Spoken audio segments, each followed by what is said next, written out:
Since this is the last from the cinema for 2012, I thought I would briefly share with you my thoughts on the past year in film. And boy, what a year it's been. I've seen 81 movies so far, and there are more than usual that I consider Oscar-worthy. This is the first time in quite a while that there are multiple pictures actually in contention for the Best Picture race. You've got Argo, Lincoln, Silver Linings Playbook, Les Mis, and Zero Dark 30, all as serious contenders, along with Life of Pi, The Master, and Beasts of the Southern Wild, as dark horse contenders that could surprise us all. Now, I am a man with a very strong opinion, and currently my opinions aren't really matching up with the expert opinions from within the industry.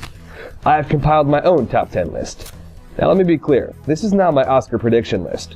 We all need to realize that there is a very stark difference between what we think is good and what the Academy thinks is award-worthy. So screw the Academy. These are the 10 films that I recommend to you, my viewers, to see before the year is up. Hopefully they coincide with your own lists. Now, number 10 is a controversial pick since the film really seemed to polarize with the fans.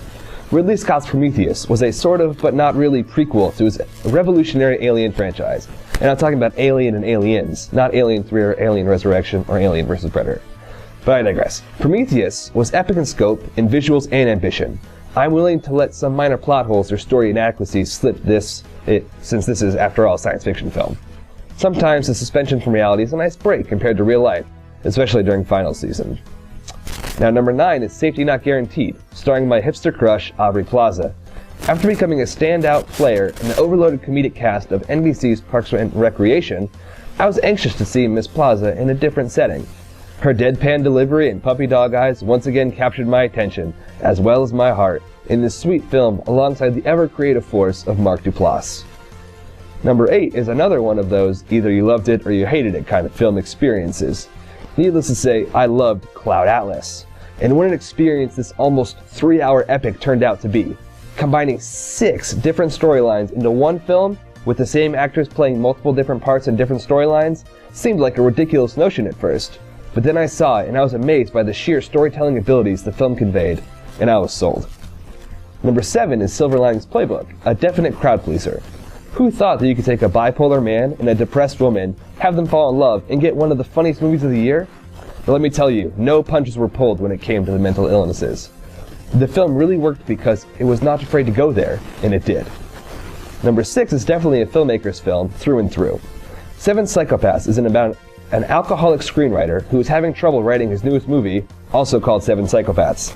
As his life turns upside down after his friends kidnap a crazed gangster's dog for the ransom money, the screenwriter is writing his movie as the actual movie is happening.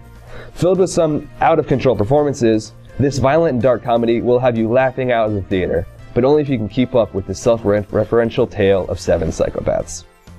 Number 5 is Beasts of the Southern Wild, an amateur film that filled me with more emotion than almost any other film this year.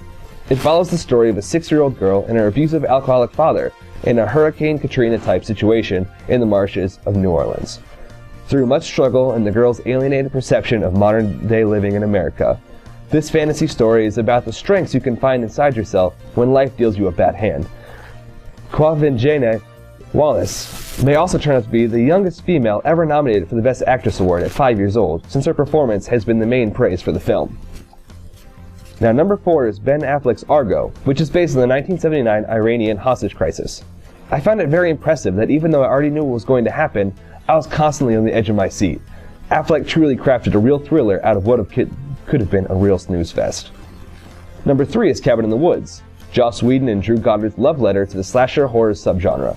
Truly a treat to all of those unsuspecting first-time viewers of the film when it hits theaters back in April. Nobody really knew what to expect. The previews painted it as a rehash of the same old torture porn that currently pollutes our horror culture. However, what we were given was a biting parody of the genre that it was so cleverly mocking, with more than one twist that left me with my mouth hanging wide open when the credits rolled. Number 2 has been hailed as the next Avatar. Now I take great offense to that poor marketing, as these two films only share beautiful 3D and CGI work. The stories and impact could not be more different. Life of Pi is about a boy named Pi and a tiger named Richard Parker who are stuck on a lifeboat together for 227 days. It would be an understatement to call this an emotional film, seeing as how I wept multiple times from both the beauty of what was on screen before me and the epic spiritual journey this young man and the lion were undertaking as one. The effects were breathtaking, and the religious core of the film stirred up feelings of faith inside me that I never knew existed. Life of Pi demands repeat viewings to just grasp the grand scale this film lives on, both aesthetically and in its storytelling. Finally, we get to number 1. My most anticipated movie of the year did not disappoint, as it held up to my expectations as well as surprised me quite a bit in its third act. Looper is as close to perfect as you're going to get in a movie this year. A one-of-a-kind concept with expert execution by the severely underrated Rian Johnson just completely wowed me. I was so thoroughly entertained, it was almost ridiculous. Now, keep in mind, there are a few films that haven't come out yet, seeing as it's only November 29th.